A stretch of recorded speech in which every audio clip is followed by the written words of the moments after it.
Preparing the light. It's live. Is it 7 o'clock? Mm-hmm. It's past 7. It's past 7. Welcome everybody.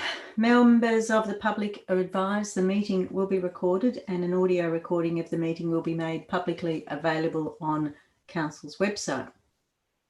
Nillumbik Shire Council also acknowledges the Wurundjeri people who are the traditional custodians of the land upon where we are meeting tonight, and we would also like to pay our respects to their elders, both past, present and emerging, and extend that respect to other Indigenous Australians present. We have no apologies tonight, but I do need someone to confirm the minutes of the future Nillumbik committee held on Tuesday, the 11th of August 2020, and the special meeting of the future Nillumbik committee held on Tuesday, the 16th of August 2020.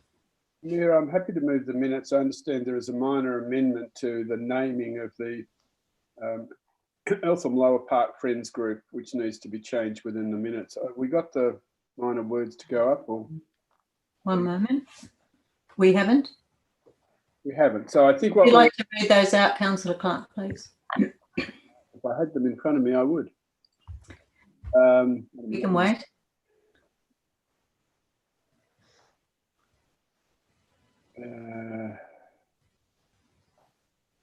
Into the minutes. Here we go.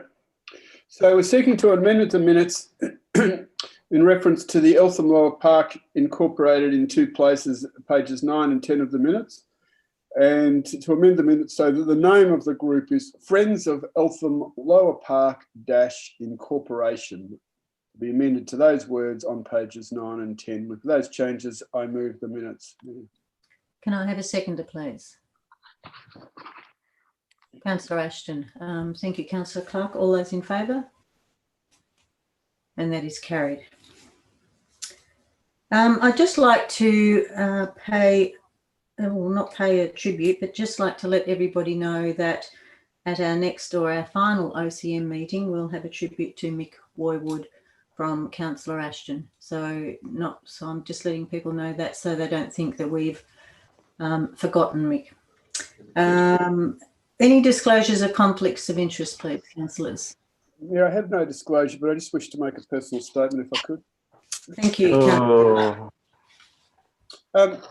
Mayor, I just want to advise the community, of which I've done in a range of emails, and I have got a letter to all ratepayers going out to the community this week, that I'm not seeking to recontest the Wingrove ward at the next election. The reason I'm just wanting to make it clear to the community that I'm trying to make sure there is adequate time for people to ensure that they consider the opportunity to serve on Nillumbik Council, which indeed is a great privilege and honour. So I'll have more to say about that in September, but I just want to make it clear to the community to encourage them to look at how they might make a contribution in a positive way to our local area and consider nominating prior to the 20th of September. So I want to just thank the community for the support thus far. We've still got another 6 or 8 weeks to go till the end of October. So I look forward to continuing to my work for the community. As I said, I'll say more at the OCM by way of probably being our final meeting. So thank you. Thank you very much, Councillor Clark. We'll now move on to our first report, which is FN 029-20, the Christmas Campaign 2020. Can I have a mover for the motion, please? Councillor Brooker.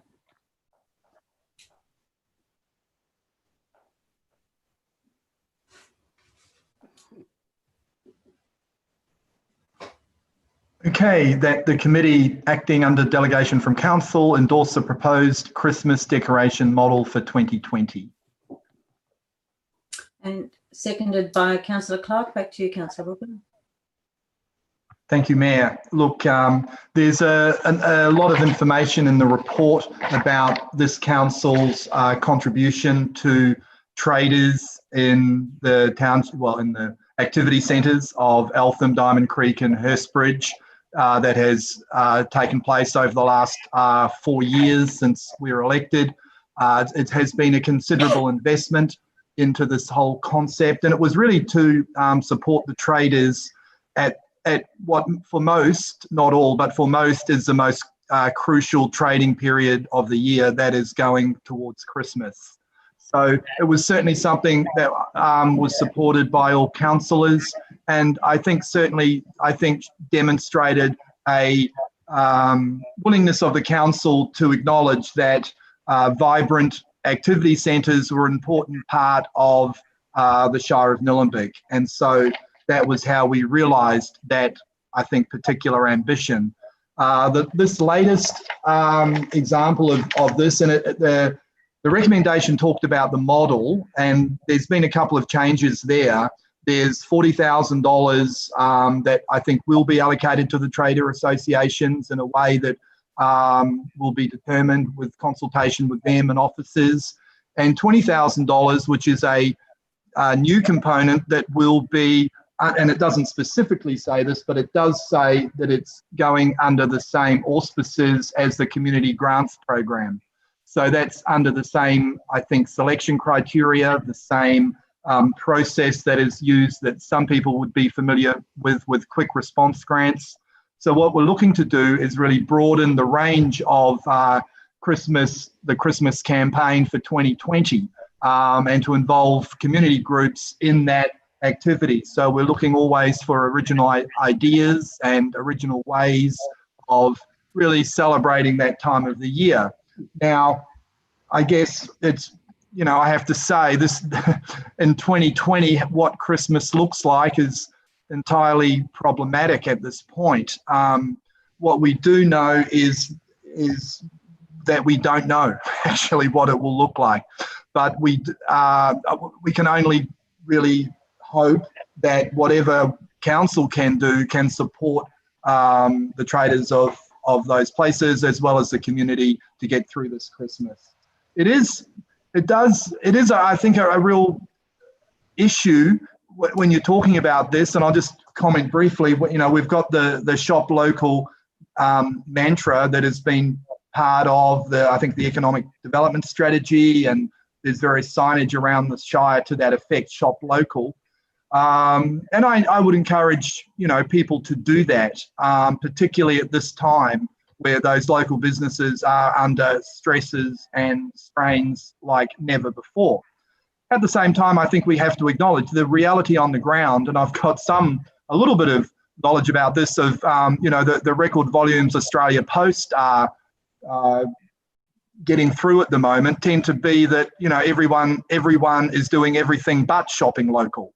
We tend to be in a global marketplace, and that has demonstrated itself more in the last 3 months where, we've got Christmas type volumes in online sales. So I think one of the things, and I'm sure the Traders Association will be doing, is, they need, and everyone needs in that space, to be pivoting towards a physical presence and an online presence as well.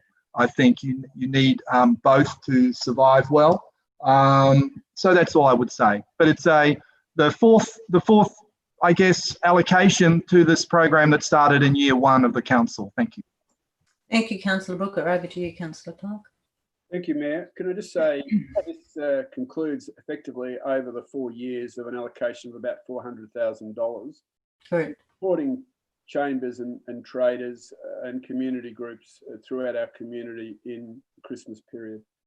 I think this is a bit innovative this year in the sense that we'll be able to provide a series of grants up to $1,000 for community groups, up to $20,000 to do all sorts of different things. And given the nature of hopefully coming out of the COVID period, there will be some both innovation and opportunities for families and for communities to get together and really celebrate family and Christmas as it moves through that period. I would encourage churches who have not been able to indeed hold religious services for many, many months now to look at how their communities might come together for this very important season. Yes, it's a retailing period of the year, but it also has very much religious significance in Australia. And so I'm keen that we continue to support that. And I mentioned the $400,000 because when we started, there was no contribution towards supporting the traders through this period. So it has been a significant policy shift by this council towards that outcome. I mean, it's clearly pretty important at the moment you shop local. Why? Because you can't do anything else. You can't go past the 5 kilometre mark, so you have no option. And even did for the local retailers, it's catastrophic. There is no doubt about that in the current environment. And you know, we wish them all well. I'm sure those that we can visit, as I did today for a cup of coffee, a local trader, just to provide whatever level of support we can to those that employ, provides the jobs and the income in our local community, that we continue to do that piece of work. This will also provide opportunities for some of the smaller areas. In my own ward, Bolton Street, which has struggled with the reconstruction of that road over the journey, to be able to access some funds to promote their little sector. I know Councillor Ashton's been very supportive of areas like research and both of the rural councillors, the rural areas. So this additional amounts of the 20,000 available to some of those other groups will spread that cheer a bit further and opportunities a bit further. So I encourage those trader groups to get themselves together. They might only be a half a dozen or 10 traders to see what they can do in their local area. I would hope that the state government might even start to look at how they, as part of some grants and things going forward, assist traders through that critical Christmas season. I'll have had virtually 10 months of no trade by the time we get to that particular point. And so any assistance that can be provided will be absolutely critical. And given the devastation that the state government has waged upon the business community, albeit in the name of trying to good health, but some of the disasters we all know about, and our local businesses deserve every bit of support. So I commend the resolution. Thank you, Councillor Clark. Any other councillors wish to speak to the item? Councillor Ashton. Thank you. I'd just like to congratulate the whole councillor group on this. You know, we went from zero spend on Christmas decorations. Can you hear me? Can you hear me? Councillor Ashton, we're having trouble with your Hold on. internet. I was just wondering whether you could. Can you hear me now? Yes. No, that's a bit better. Keep going. Okay. Is that better? Yes. Yeah. No, I was just going to say I would just really want to congratulate the whole councillor group on this. It's another thing that has actually come out of the economic development strategy, and I noted that some community groups actually lampooned our economic development strategy and said that Nillumbik was so small we didn't need one and nothing should change. And I think that, you know, what we've seen through COVID is really good support for both our township businesses and our rural businesses. And the Christmas decorations was one of the first things that came out of that. And the first year it was 150,000, but most of those decorations are reusable and do get reused. You know, for 4 years I've waited for the rural areas to get some form of Christmas decorations, but we know that rural people are quite, you know, have a lot of imagination, can do a lot with hay bales and bits of cardboard. So this year it's good to see that slightly more formalised. And that research and hopefully Wattle Glen, Kangaroo Ground and St Andrews will benefit from that. And the other thing I think that went hand in hand with this was the fact that this council also started listing community events. And I would hope that that continues into the future, because we had so many protocols around listing events before that we hardly had it on the website. So I think, you know, it was a good economic development strategy, and it may not have pleased a small group of people, but I think a lot of people out there are very happy, particularly at Christmas. Thank you. Thank you, Councillor Ashton. Any other councillors wish to speak? Councillor Perkins.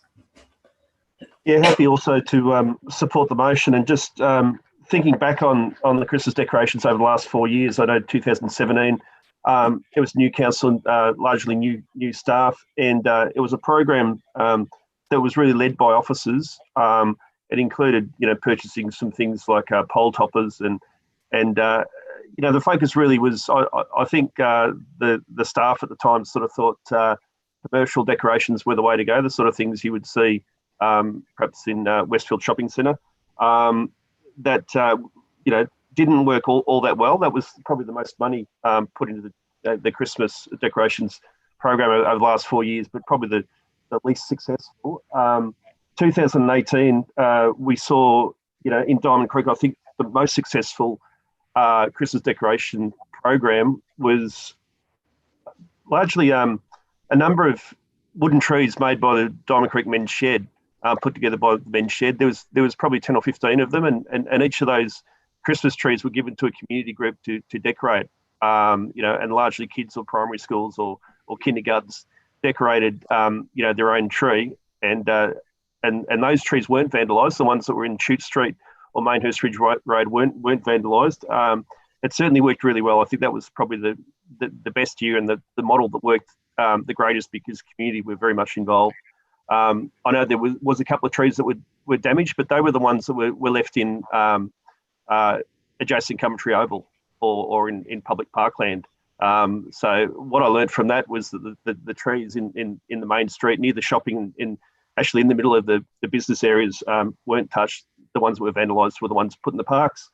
Last year we saw really the major thing that the Trade Association did last year was purchased a very large commercial Christmas tree, very much, again, going back to that commercial look that you'd see at Westfield Shopping Centre perhaps, and that wasn't taken to very well by the local community at all. That was vandalised. It got smaller and smaller over time. It started off at probably a 15-foot tree and ended up a dwarf thing, because every time it got trashed by the local youth, it became a bit smaller. So that sort of said to me what people want in Diamond Creek is Christmas in Nillumbik, not a commercial Westfield type shopping centre decoration. So this year lesser amount, but we can do a lot with less. And I'm sure if community are involved in this program, it will potentially be the best Christmas decorations that we've seen over the last 4 years. So I think it's a progressive move, and happy to support the motion. Thank you, Councillor Perkins. Any other councillors wish to speak? No? If not, we'll put it to the vote. All those in favour? Councillor de Merrick? And that is carried. Thank you very much. Our next report is FNO 30-20, the draft temporary and community advertising signage policy. Can I have a mover for the motion, please? Councillor Clark. Mayor, I wish to move the recommendation in accordance with the recommendations that are on the papers. There's no speakers? I was just about, yeah, it's my fault actually, Councillor Clark. There are two speakers tonight. Our first one is Jim Connor. Is Jim in the room? Yes, he is. My apologies, Councillor Clark. That's all right. Jim, could you unmute yourself and perhaps show your video?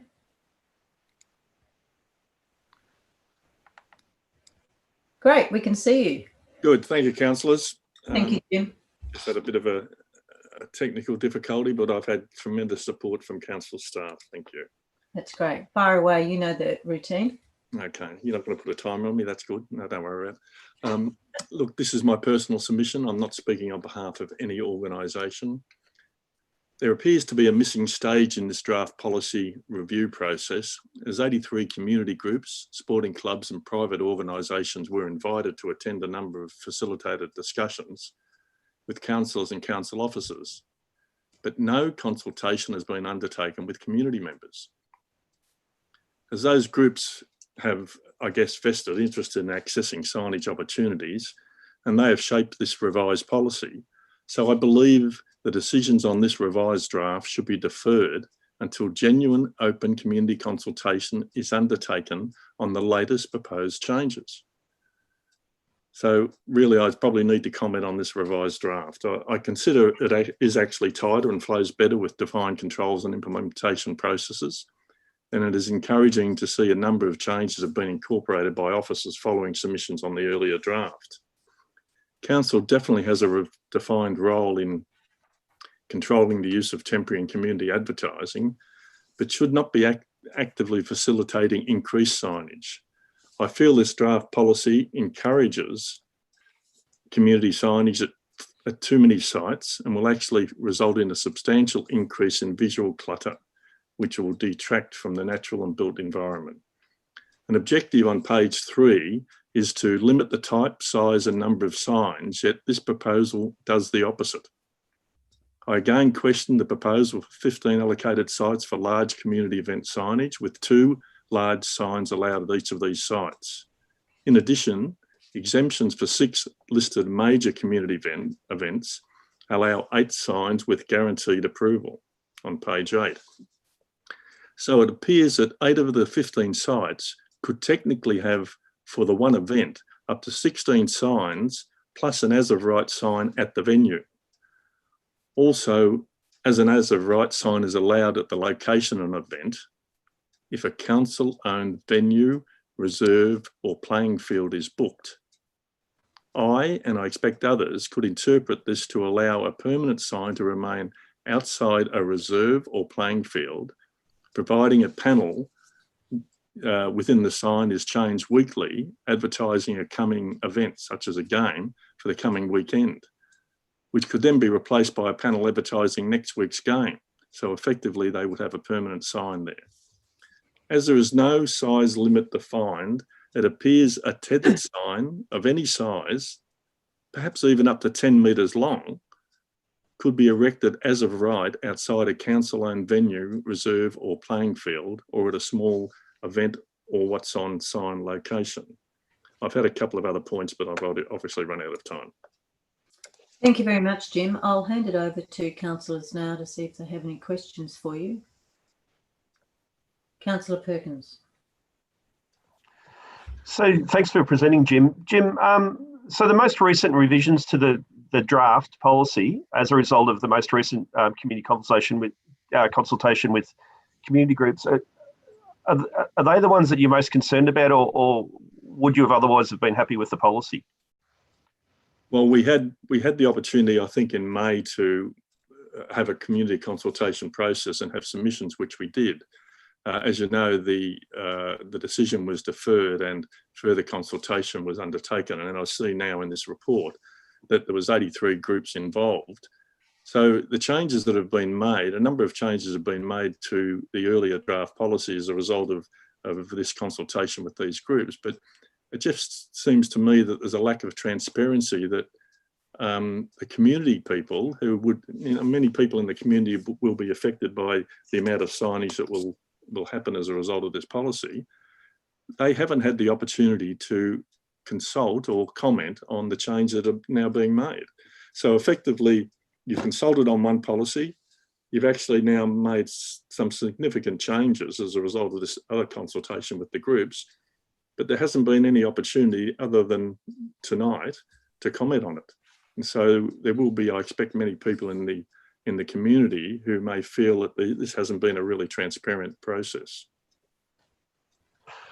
So your view would be that it needs to go out for some community consultation on the most recent changes? That would seem to be a reasonable way to do it. I realise that you're under very much tight timelines in terms of your meetings, but it to me just doesn't seem to be a fair way to have done the policy. Yeah, the timelines aren't really, it's important to get policy right. I think, Jim, I've been here for 10 years. I can hold on another few months. I've been involved in this signage issues in this municipality since 1989, so I've been through a few of them. And I just don't think this is the right way to finish this one off. Thank you, Councillor Perkins. Councillor Brooker. Yeah, thanks, Jim. Look, just a comment from you after I put something rather than a question, but how like all of the members of the community groups probably have, as you say, a vested interest in getting their signage up, and at the same time would concur with your view that it's clutter for everyone else, but for them, their signs are fine. It's just the others that are probably contributing to clutter. Would you say that the concern with clutter is widely or broadly held in the community? Look, from my experience, I think a number of people are concerned about the amount of clutter. I was watching the Tour de France the other night, and here's everyone's going through these lovely villages, and fantastic, and yet there's no signage, there's no big signage involved. And I just think someone driving through or going through Nillumbik will be confronted with at least 15 sites with possibly 2 large real estate sponsored signs on those, together with the other types of signage at different locations. So I just think we're just being overrun with signage, and this policy, in fact, doesn't do as objective on page 3 says, to limit the type, size and number of signs. I think it's actually increasing the number of signs that can be available. And so there should be, I believe, an opportunity for community to comment on that. Anything else, Councillor Brooker? Maybe just through governance, and Jim identified maybe a loophole, an unintended loophole, where people could have the same sign up and just change, I think, the bottom railing of it, for want of a better word. I don't think that was the intention, but is maybe It's Rosa not it's Rosa that we need to talk to. or someone was around, and I'd just like a comment. I mean, that I don't think is the intention, clearly, but maybe that's something that we could address by way of an amendment. Won't be a moment, Councillor Brooker. Yeah. We'll just do it online. And as I understand it, the signage placements have actually been reduced, but I'm sure Rosa can clarify that. She's online. Won't be a moment, Jim. Rosa, are you able to comment on Councillor Brooker's assertions, please? You're muted. Well, sorry. They're not so much my assertions, but what I'm putting to you is how this issue of having a sign up permanently, that just a portion of it was changed every week at the location. How would our policy address that? As I would think, I would call that a problem, and possibly others would as well. Thank you, Rosa. Sorry, through the chair. There are some conditions as to when signs can go up and when they are required to come down. And so I'm just trying to find the page on which it would be at. So on council controlled venue event signage, it's page 16 of the policy. It talks to the signs can only be installed only from 9 a.m. Tuesday morning, highlighting the event this weekend, and only one sign is allowed per venue. And then the conditions for other sign locations, again, Nillumbik, they're on page 13, and they talk to when they can go up. And you'll find that signs may be displayed for up to 2 weeks upon approval, and must be removed by the expiry date specified on the permit. So those ones will have a specific deadline by which date they need to come down. So there's no possibility of them staying up for weeks and weeks on No. every single position in the Shire. And I think the policy will allow our local law officers to be able to go out and review which signs should have come down and be able to enforce those, whereas now we cannot, without a adopted policy, we don't have that opportunity. Right, Councillor Jamirik. Just a question to Rosa. In your understanding, does Jim misinterpreted the meaning of limit in that just puts a limit on it rather than minimise? Is that the intention of this policy? So through the chair, yes, it seeks to put a limit as to how many signs you can have for an event in any one location. It doesn't mean that everyone that applies for the same site can have their sign. If there's 5 people and there's only one sign location, then it goes to the person that fits the criteria the most and has that need. So there's obviously some common sense taken in there. Yes. One other question is how are we auditing where signs will be a visual barrier to traffic? I've noticed a couple of placements are visual barriers as people come out of some parks and things. Yep, through the chair. Oh, sorry. Can I just clarify? Is that for signs at council venues, or is that for signs on the road reserves? I'd council venues.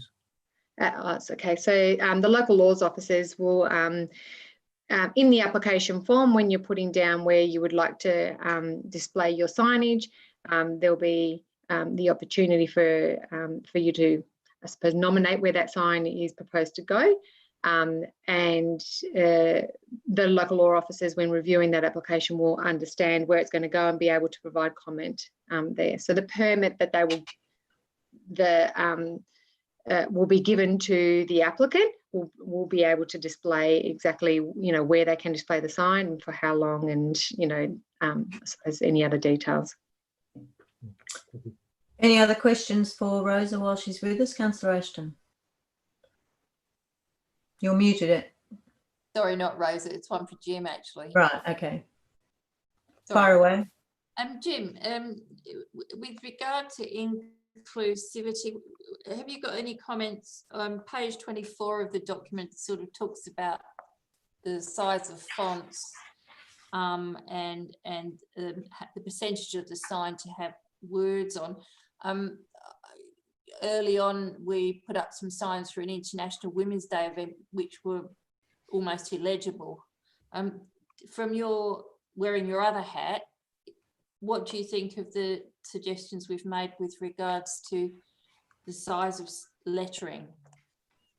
Thank you, Councillor. I'm pleased to see that there is reference here to letter heights in there. I haven't compared those dimensions to the Australian standard, but there is an Australian standard for access and mobility that actually defines heights and distances. So perhaps officers, if they haven't already, may want to cross-check that. Thank you. Just on the point that Rosa made about some of the sign panels, there is actually provision in the policy for there to be one council sign and one event sign on a site. So for the those major events, you can in fact technically have 16 signs out, because they're allowed to have 8 signs with automatic approval. And this is on the larger, I'm just trying to find it, on the large community event sign. It says that at each of the 15 allocated sites, there will be capacity for a maximum of 2 signs, one for events or programs organised by Nillumbik Council, and one for community groups advertising the upcoming event. So if it is an event that is actually organised or sponsored by council, technically they could have 8 signs up, and the community group, I don't want to nominate any particular event, but the community group could also have 8 signs up, plus an as of right sign. So in fact, technically, you could have 17 signs up for the one council sponsored event. Rosa, would you like to comment on that, please? Sorry, through the chair. You're right that at every location there is a council sponsored event sign and the ability for a community sign to be erected. Experience shows though that there is sufficient demand from a number of different community groups at any given time of the year to want to display signage. So they're very, very rare that a community group would have the opportunity to have a sign at all of those locations at the same time. We have sufficient demand from various other community groups such that is highly unlikely. All right, does that with respect your concerns? With respect, there's 6 festivals or events that have been listed, and they have guaranteed approval for those 8 sites. They have guaranteed approval to be able to have signage displayed during those times, yes. That's right. So that through the chair, I'm sorry to, It's okay, Jim. It's all right. It still means that there's not going to, those 6 events are not going to overlap. They're not going to be on the same time frame, so they're going to be different time frames. So across a year, you've got those 6 events happening. with a couple of weeks being able to be displayed, with 8 real estate boards with guaranteed approval, plus if the council is sponsoring those as well, they can put up 8 signs as well at those sites. So you've got 15 sites with 16 signs being utilised. Firstly, it doesn't allow much space, and this is a technical aspect of it, but the potential is there for it to happen. I just think there's too much provision here for that to occur. And for these reasons, I think this is why I would suggest that this policy should be going back out for further consultation for community input. With respect there, Councillor Clark. we haven't started the debate as far as I'm concerned. We're doing questions. Correct. Any other councillors wish to ask Jim some questions? Councillor Perkins. Jim, you spoke about the general public view, possibly around visual clutter, and it perhaps not being the ideal, or it's not what general community people would like to see. We understand that business people and community groups might have a different view, but the general member of the public perhaps doesn't appreciate the visual clutter.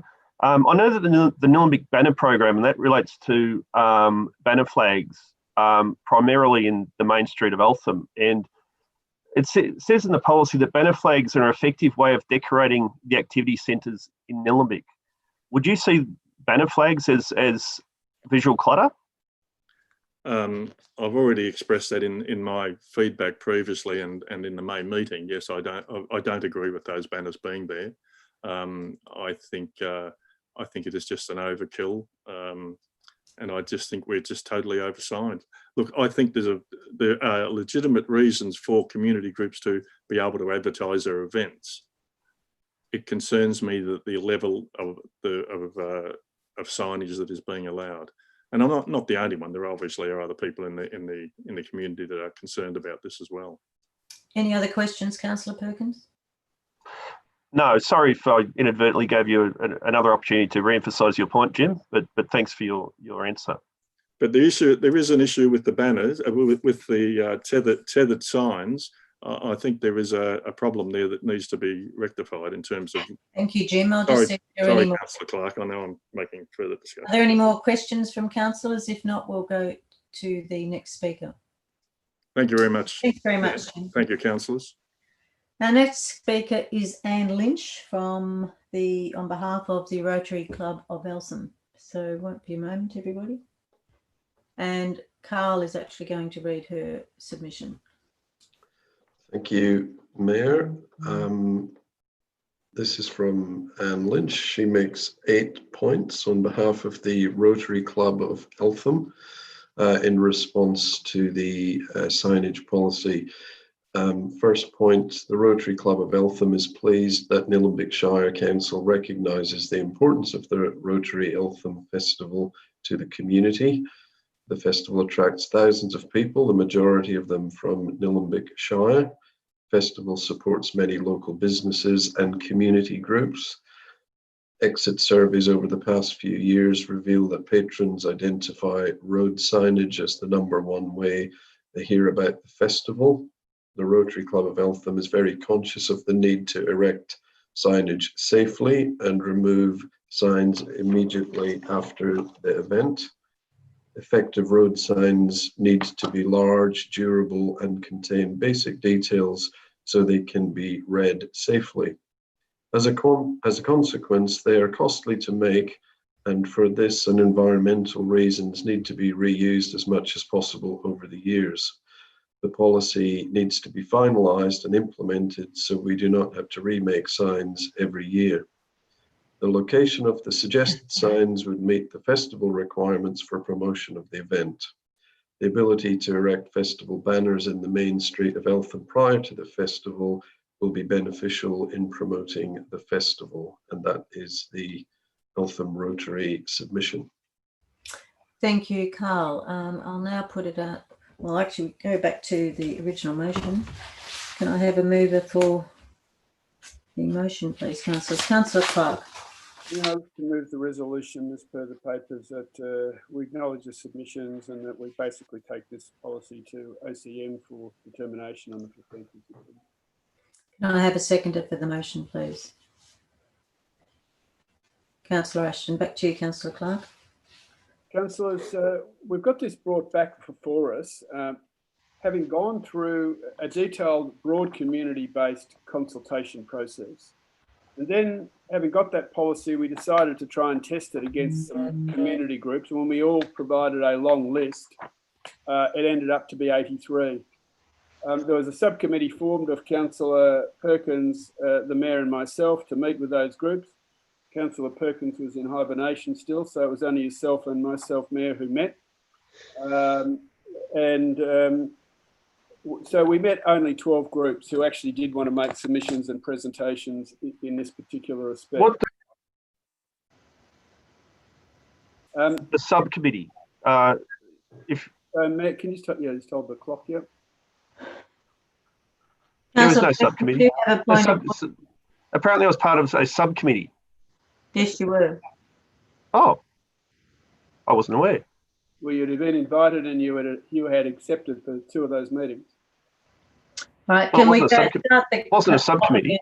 Can we start the clock again, Councillor? Back to the issue at hand. Thank you. That's what we did. So, I mean, I've got to say, at about 90% of things in this council, I've broadly agreed with Jim, because I do respect his view on this. I do not. Although I think we share the same goal of trying to limit and control and manage the signage throughout the community. But at the end of the day, what we saw in the first group, we saw the usual suspect, friends of no one, known as FONS, ECAG saying, not a sign in sight, kill our community for any excitement or any fun, kill joys of our local area. And then we had all the other groups who put on the events. They're the ones that do the work.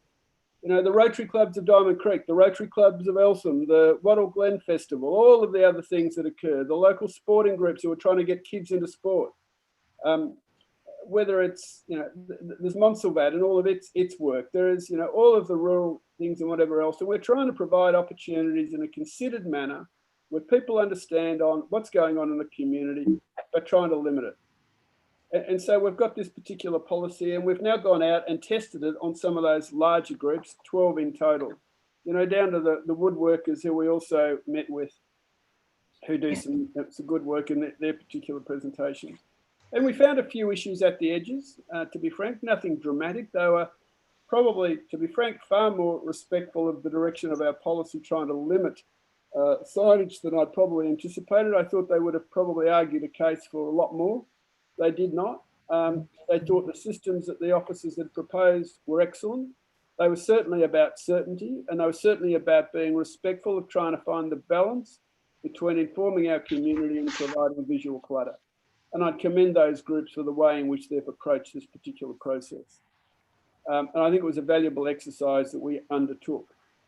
But, there are some substantial events, whether it is Anzac Day, whether it is been some of these bigger festivals, which the community loves, and they just need to know when they're on.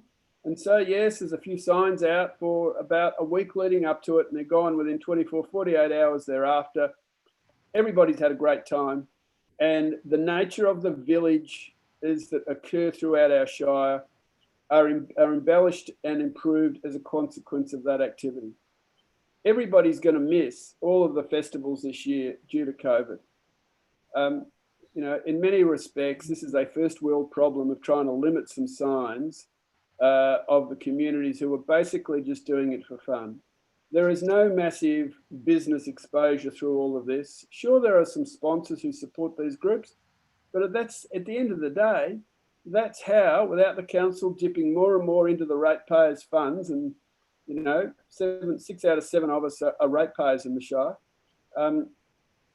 That's how we don't have to go back to them further, because those businesses sponsor, whether it's the Jazz Festival or other activities in the Shire. That's how they put them on for free. Why you don't have to pay to go to some of these great events throughout the city, or indeed some of the arts types of events, whether it's Shakespeare in the Park, whether it's You need for Councillor Clark to comment on Councillor Rankin leaving. Have you got a point of order, Councillor Demerick? If not, be quiet. Continue. I just don't think that it could be if 6 out of 7 is, and because someone leaves. Councillor Clark, will you continue, please? sorry, Councillor Dumerick's right. It's 5 out of 6 of us who pay rates. Councillor Rankin did right up to the point where he left, and I think paid them beyond. So it's 5 out of 6. But in any event, Are you sure? Pretty certain. Councillors, would you stop interrupting? What, you have access to people's rate notices, do you? Councillor Clark, would you continue, please? Do you have access to my rate notice? This is, I don't know if you got one. Councillor Clark, Tell me. would you continue, please? So I'm trying to debate an issue which Councillor Perkins didn't even have the good sense to turn up to the meetings for. But this is about trying to provide good community events with a balance on signage. And I think this is a good balance and is now broadly supported by all of those 12 other groups that we did meet with. I thank them for their contribution. I thank all of the groups for their contribution and, you know, a way in which we can move positively with all of our community groups, sporting clubs and others, to have a great time. And hopefully we'll get back to having a bit of fun and excitement in the life of all those that live in our great shire. Thank you, Councillor Clark. Councillor Ashton. Thank you. Look, I think prior to COVID, a lot of people didn't use technology. They weren't trawling council websites to see what events were on. And I know that the signage around the Shire is a real trigger for people to go, oh, that's on, I'll get a ticket, or that's on, I'll go and take the kids. Also, we have to remember that we no longer have a local paper for the majority of Nillumbik. We still have the Warrandyte Diary, and I congratulate them on the great job they do. But we don't have a local paper for the rest of the Shire. So the signage that we provide is, for some people, the only means for them to know what's on.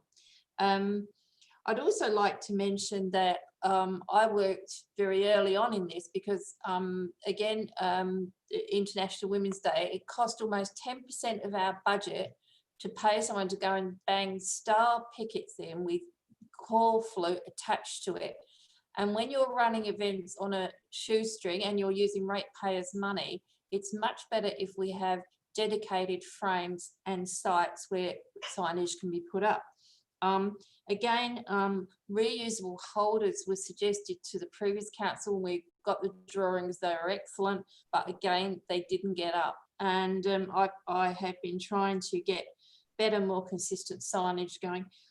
Again, coming back to our eco-dev strategy, this signage allows our officers to work with those people, and we've spent a lot of time working out ongoing funding for our festivals and our different events programs, and officers will be working closely with the community, and this gives everybody certainty. We have signage that can be planned ahead, reused. It can be a lot more effective both for the community and for council officers. And you know, we do run some great events and programs in Nillumbik, and I'm really proud of that. And so I think the signage policy, and if we're doing anything wrong, I'm sure we'll hear about it. But I think generally we're covering most bases, and I think, yeah, I think it will help officers do a job in a really consistent way. Thank you. Thank you, Councillor Ashton. Any other councillors wish to speak? Councillor Brooker. I'm anticipating because you always do. Nobody against. Well, that's extraordinary stuff. I was just thinking about what I would say. So, look, Councillor Egan must have been channeling me right then. I was Councillor. Maybe I've been around too long. Too long, yeah. Yeah. Maybe I'll be around a bit longer.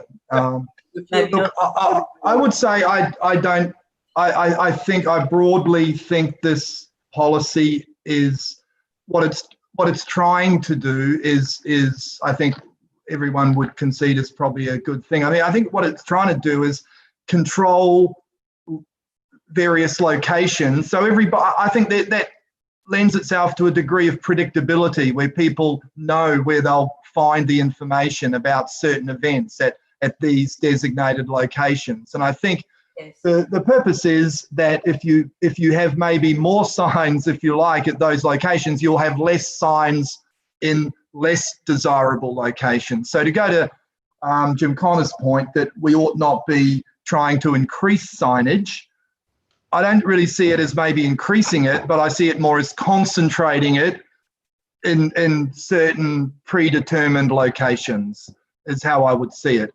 But I would say, as regards the banners, I mean, it says here it's a, you know, the intention is to add vitality to the centre.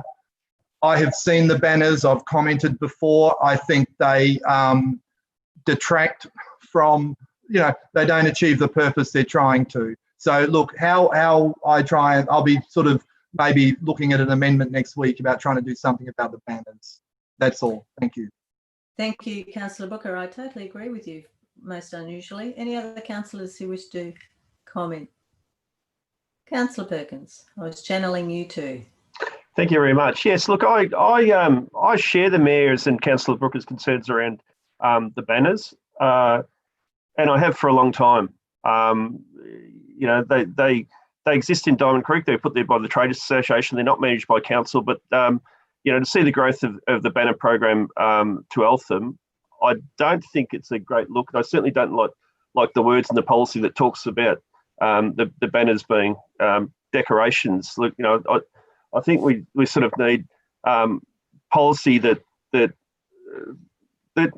know, we should be advertising signage should be more than decoration, if indeed that's what they're there for.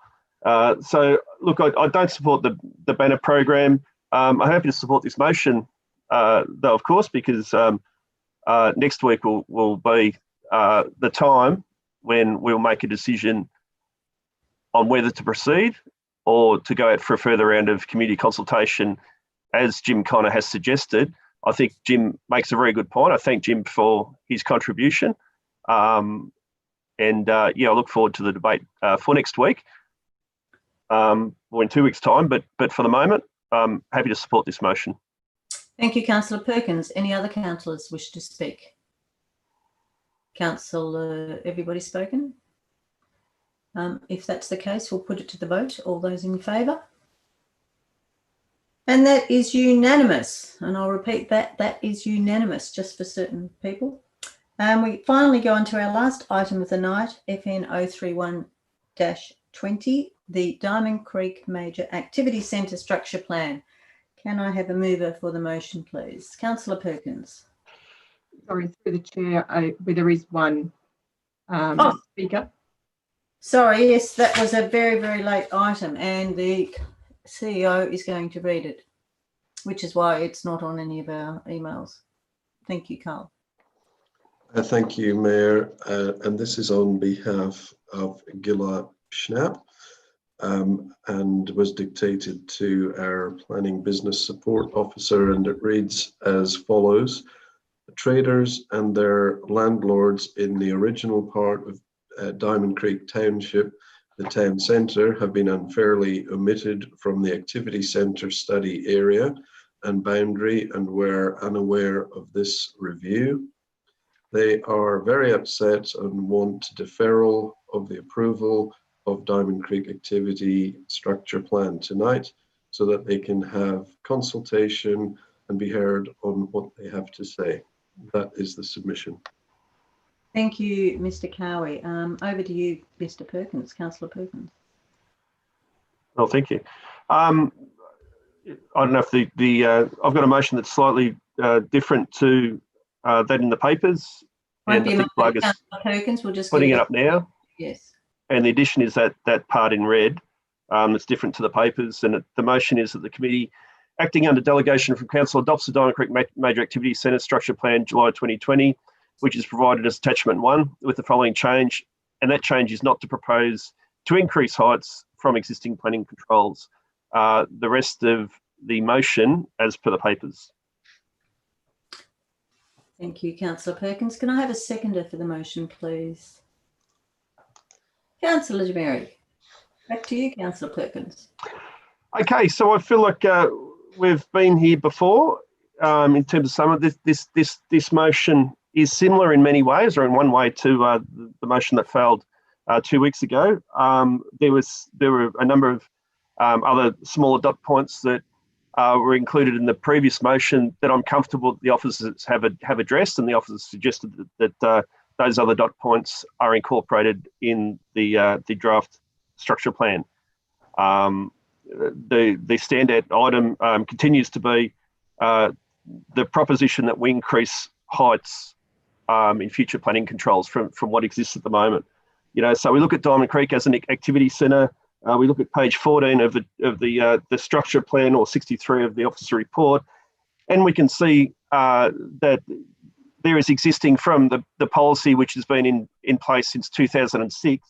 There is a range of height controls from 5 down, maximum of 5 stories down to a maximum of 3 stories. So every building activity centre is proposed to potentially go up to 3 stories, with many up to 5. And you can see probably half the activity centre already allows an existing height maximum of 5 stories. What do we have in Diamond Creek? And what have we had in Diamond Creek forever? We haven't had anything greater than 2 stories. We still don't have anything greater than 2 stories. We don't have any 3 stories. We don't have any 4 stories. We don't have any 5 stories. But there's this view that continues to be promulgated that we have to, in adopting a structure plan, 14 years on, we have to increase those maximum heights even more. Well, I don't believe we do. There has effectively been no change, or not much change, in terms of the built form for the last since 2006, even though there is strong encouragement in the existing policy, the 2006 document, and the current planning provisions.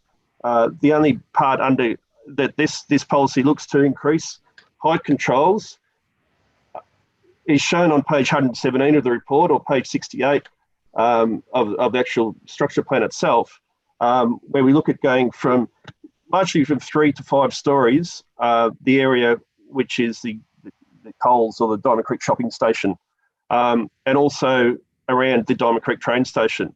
So when they were proposed, the Sky Rail was a possibility in terms of putting it out for public consultation, see what people think of the Sky Rail. The answer overwhelmingly about Sky Rail was no, thank you very much. In terms of getting further information from the Level Crossing Removal Authority, we know that level crossing removal in Diamond Creek is just not on the agenda. There isn't enough movement of trains for it to feasibly happen in the next 20 or 30 years. There's just not enough. There's not enough happening there. It's right in the middle activity centre, which would normally facilitate perhaps removal of a level crossing, but the single line track between Eltham and Hurstbridge, soon to be duplicated between Diamond Creek and Wattle Glen, but essentially the single line track, won't and can't carry enough trains to really facilitate or to warrant removal of the level crossing. So with that in mind, I support the plan, but I don't support increasing height controls above that from what exists. There is ample opportunity for the developers to build up to 5 stories in almost 50% of the activity centre. None of it's been done. I don't know why we have to continue, pandering to developers and trying to have the whole of Diamond Creek going up to 5 stories. It's certainly not what the community of Diamond Creek want. It's not what the ratepayers want. They know that the level crossing is not going to be removed. It's not viable. If you have 5-storey buildings either side of Main Hurstbridge Road, like Councillor Clark has achieved in Eltham, we know it will be gridlocked. It's not just the people living in and through Diamond Creek that will have a problem. Diamond Creek's the main thoroughfare, Main Hurstbridge Road, all the way up to Hurstbridge, St Andrews, many parts of the rural holdings of the Shire will be gridlocked as well. They won't be able to get home. There's no sense in going up to 5 stories in the additional areas proposed in this plan. So it's that amendment that I hope gets support. Thank you. Thank you, Councillor Perkins. Any other councillors wish to speak? Councillor Demerick. I agree with Councillor Perkins on this one, and that's the same thing for what has happened in Eltham. We don't see any need for an increase in height. There's been no demand for it so far. And it just seems to be an arbitrary thing where we just decide every time we do one of these, we've just got to up the height levels. Makes no sense to me. We as a council should be working for the people who live here. I have not heard of anyone who's sort of saying, hey, wouldn't it be great if we had a 5-storey, 6-storey, 7-storey building here? Can we look more like the middle of Brunswick or the middle of Fitzroy? And just not interested. The people move out here for a bit of open space, to be able to see trees, to be able to see the countryside. And as I said, to this point, we have absolutely no uptake, and I know that we'll have people that say, oh, we need to have development money into the area. I'm not 100% sure we do, but usually it just extracts money from the local community at their expense in terms of livability, in terms of amenity, and for a return of what? More traffic, and there's plenty of other things with good planning, good design. We can find increased density without contributing to the congestion. So that might be on which side of railway tracks we build things, on which side of the road we encourage train stations. So I won't be supporting this motion. Thank you. Oh, sorry, I will be supporting this motion. Supporting the substantive. You sure about that, Councillor Demery? I will be supporting this motion. I won't be supporting the original one. Thank you. Any other councillors wish to speak? Councillor Brooker, I'm channeling you again. Just a bit. Look, I would just say, I mean, I always sort of thought about this in the context of the level crossing removal, and Councillor Perkins, one of the occasions where I'm probably more optimistic than him. He's maybe more attuned to the local political environment than I am. But certainly, I think it's certainly a case you can make for level crossing removal in Diamond Creek. Whether how high up the priority list you can go is really the question. So if that's what we do know is if this duplication occurs, that the boom gates are down for about another 8 minutes per hour each hour, or during peak hour anyway, as some other trains have to roll through. That might not be a big, where that is in the scale of things. I'd like to think it might be addressed before 30 or 40 years. But certainly that is where it seems a lot of angst from the consultation came from, and opposition to Skyrail, and opposition to densities. The plan itself, and briefly, it's just page 40, precinct 1. It was unchanged from existing planning controls. Page 47, precinct 3, heights were unchanged from existing planning controls. Page 57, precinct 5, there was a reduction. I have to say, that is about the smallest reduction ever you could have a look at, but it's a reduction. And the same at on page 60, precinct 6, a reduction in existing height to reflect, as precinct 5, the sensitive interface there, which is what we had some communication around. So it's really, I think, the body of the work is substantial. What it does, from my point of view, is provide infrastructure in Diamond Creek that wouldn't otherwise be there. And it certainly is providing that there's really going to be public investment in Diamond Creek. When you look at something like the structure plan and the types of things that it says its objectives are. So look, that's just some comments about the structure plan itself, around the heights. The only real issue that Councillor Perkins has is with precinct 4, where there's a variation, and Councillor Perkins wants to stick with the existing heights in that precinct 4. So that's the only real change from what is existing, and those changes were made from 6 years ago. Thank you. Thank you, Councillor Brooker. Councillor Clark. Just before I start, was Councillor Brooker in favour or against the resolution? I was about to ask him the same question. You're muted, Councillor Brooker. You're still muted. We'll be voting shortly, won't we? Right, thank you. I just was confused. Anyway, Chair, look, I won't be supporting this particular resolution, and I won't be supporting it because, as usual, Councillor Perkins provides no vision with this direction, and in fact provides confusion for his local community. The purpose of this document is to comply with a state government policy. The state government policy looks to accommodate growth in population over a 20-year period. And whilst we have the lowest growth proposed anywhere in metropolitan Melbourne, nonetheless, it needs to be accommodated. So Councillor Perkins knows very well, and he's had advice from officers, that unless we provide for and accommodate this growth, this recommendation he's putting up tonight won't be supported by the government and his friend Vicky. No, he's not that friend, Danielle Green.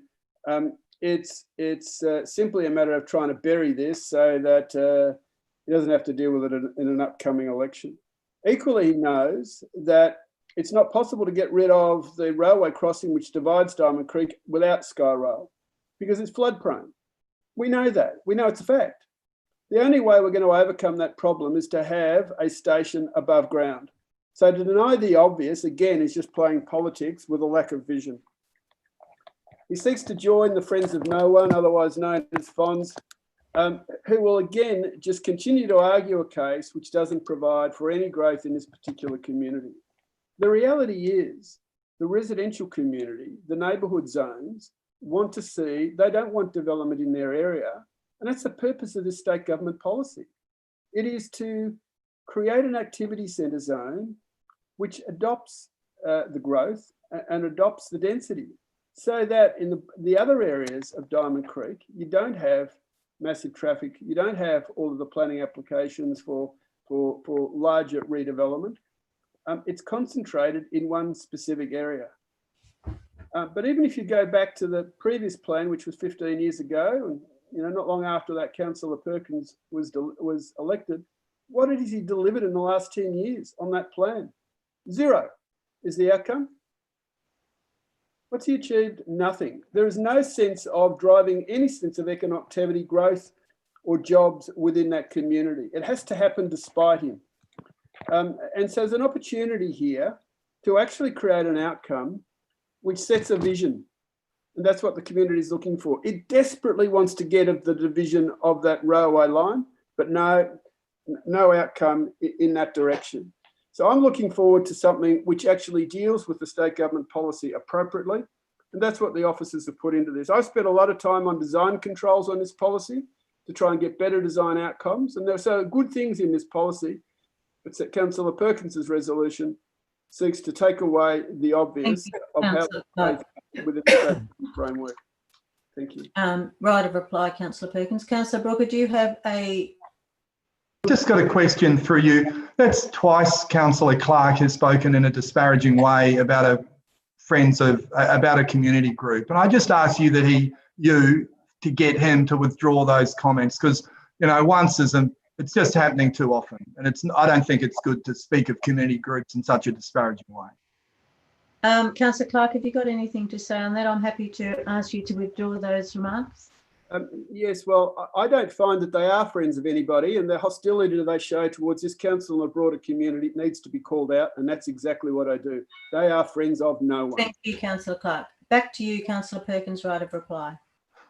Well, I'm sorry, that wasn't exactly asking him to withdraw the remarks. It was just giving him a free kick to disparage that group once again. You opened the door, yeah, but you might want to deal with them. Excuse me, Councillor Clark. Back to you, Councillor Perkins, right of reply. Finally, please. Well, I'm sure friends of Nillumbik will join me in rejoicing by the recent news that Councillor Clark indeed won't be seeking re-election for Nillumbik. We can put Can you confine your remarks to the issue at hand? We're going to stop personal. Well, let's do it for everyone there. Thank you, Councillor Perkins. Councillor Clark has been rude to everyone and you have not rebuked him once. I have actually. I've rebuked nearly everybody who's speaking out except Councillor Ashton, I think. Councillor Perkins, would you continue your right of reply, please? I'd like to hear it. Well, if I could, I will, without further interruption. But, you know, as I was saying, we look forward to putting this period behind us, and I'm sure as does the community. We look forward to a future where a council works in the best interest of community, a future where councillors are elected on the basis of their community work and their care and their advocacy for the community, not because of their business interests, not because of their current, future and past development aspirations and what they've realised in terms of that work. You know, we're not a team of developers. We're supposed to be community-minded representatives of the local area. That's certainly what I am, and that's what I've been for the last 10 years on this council. I'm certainly not a developer, and when we do see plans like this, which unreasonably look to push building heights up, of course I oppose it. You know, and if I could reduce those building heights in terms of the plan that was endorsed 2006, I would do that as well. Because had I been on council 2006, I wouldn't have even adopted the 2006 policy that has brought in the current planning regulations as we see it, where every building in Diamond Creek can go up to a minimum of 3 stories and a lot of them up to 5. So, you know, I've drawn a line in the sand. I'm not looking to encourage Councillor Clark's mates anymore. His mates in the development community, they're the only people that will reap a benefit, and it's a financial benefit. You know, to them, their back pocket. It does nothing for community. I represent the people who live and work in Diamond Creek, not Councillor Clark's mates who are developers. Thank you, Councillor Perkins. We will now put it to the vote. All those in favour of Councillor Perkins' recommendation? Thank you, Councillor Clark. I saw your hand up. All those against? And that is carried, even with the casting vote. And that is the end of the meeting. Thank you very much, everybody, tonight. I now declare... Well, you don't get a casting vote when it's 4-2. Exactly. Oh, you picked that up. Can I call a division, please? Certainly. All those in favour of the motion, Councillor Brooker, Councillor Perkins, Councillor Ashton, Councillor Jemerick, all those against, Councillor Regan and Councillor Clark. And I now... I didn't see Councillor Clark's hand go up that second time. At 8:16. Thank you very much, everybody. I didn't see Councillor Clark's hand go up. I did, Councillor. You're not looking closely enough, I think, Councillor. Thank you, councillors. Good night, everybody. Good night.